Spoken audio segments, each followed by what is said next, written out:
คณะโฆษณาอบรมศูนย์กลางภาคได้จัดพิธีเฉลิมฉลองวันสร้างตั้งพรรคประชาชนปฏิบัติลาวครบรอบ70 ปี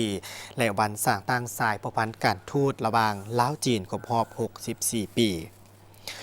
กองประชุมดังกล่าวได้จัดขึ้นในวันที่29 เมษายน 2025 ที่คณะโฆษณาอบรมศูนย์กลางภาคจัดพิธีเฉลิมฉลองวันสร้างตั้งพรรคประชาชนปฏิวัติลาวครบรอบ70 ปี22 มีนาคม 1955 22 มีนาคม 2025 และวันสร้างตั้งสายพพันธ์การทูตลาวจีนครบรอบ64 ปีวันที่25 เมษายน 1961 25 เมษายน 2025ในพิธีปูเขาห่วมได้รับสมสายสารคดีหมุนเสื้อ70 ปีพรรคประชาชนปฏิวัติลาวและ64 ปีสายพพันธ์การทูตลาวจีนได้รับฟังการเผยแพร่หมุนเสื้อประวัติความเป็นมาในการเติบใหญ่ขยายตัวของ2 วันประวัติศาสตร์ที่สำคัญซึ่งนำเสนอโดยสหายกี่แก้วไข่คำพิทูลกรรมการกรมการเมืองศูนย์กลางภาครองนายกรัฐมนตรีแห่งสาธารณรัฐประชาธิปไตยประชาชนลาวสหายได้ยกให้เห็นถึงหมุนเสื้ออันดีเลิศของภาคซึ่งในวันที่22 มีนาแม่นวันสร้างตั้งพรรคประชาชนปฏิบัติลาวการกำเนิดของพรรคประชาชนลาวซึ่งเป็นพรรคการเมืองของชนชั้นกรรมกรและชาวพวกแรงงานลาวแม่นเพื่อเป็นการตอบสนองตามความมีความต้องการของกระบวนการต่อสู้ต้านจักรพรรดิผู้มาหุกหานและทั้งเป็นปัจจัยในการค้ำประกันให้แก่การเติบใหญ่ขยายตัวของกำลังปฏิวัติอยู่ประเทศลาวทั้งเป็นส่วนหนึ่งในการปฏิวัติของอินโดจีนก็คือกระบวนการก้าวหน้าอยู่ในโลกวันที่22 มีนาได้กลายเป็นวันที่สำคัญทางประวัติศาสตร์ที่จะลึกไว้ในหน้าประวัติศาสตร์ของชาติลาวเฮาตลอดไปตลอดระยะ70 ปีแห่งการก่อตั้งและการฝึกฝนหล่อหลอมซุปลอโดยผ่านขบวนการทดสอบนานาประการในเปลวไฟแห่งการปฏิบัติพรรคประชาชนปฏิบัติลาวได้นำพาการปฏิบัติศาสตร์ประชาธิปไตยเหตุให้ขบวนการต่อสู้กู้ชาติต่อสู้ต้านจักรพรรดิลาวเมืองขึ้นและพวกลูกแรงตีนมือได้มีบัตรก้าวเติบใหญ่ขยายตัวเข้มแข็งขึ้นอย่างบ่หยุดยั้ง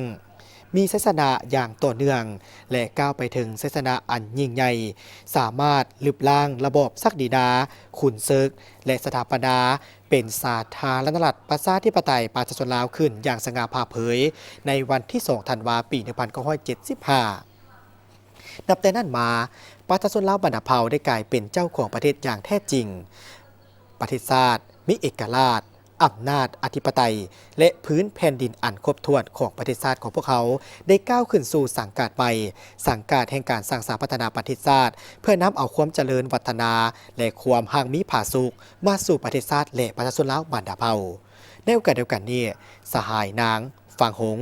เอกอัครราชทูตจีนประจำลาวและสหายสมสวัสดิ์เล่งสวัสดิ์อดีตกรรมการกรมการเมืองศูนย์กลางภาค